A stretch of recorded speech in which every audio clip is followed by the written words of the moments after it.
హరి సూర్య నారాయణ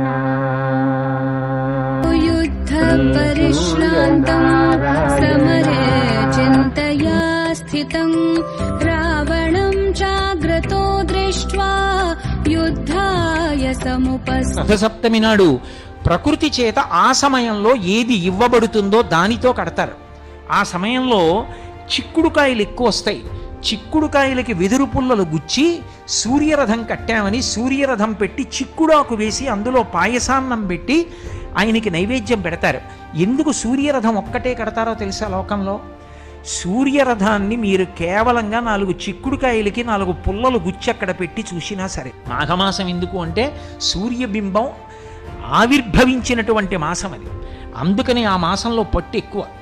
అటువంటి మాఘమాసంలో ఆయనకి రథం కట్టడం ఎందుకు అంటే ఆయన రథం తిరుగుతున్నప్పుడు ఒక చమత్కారం జరుగుతుందిట.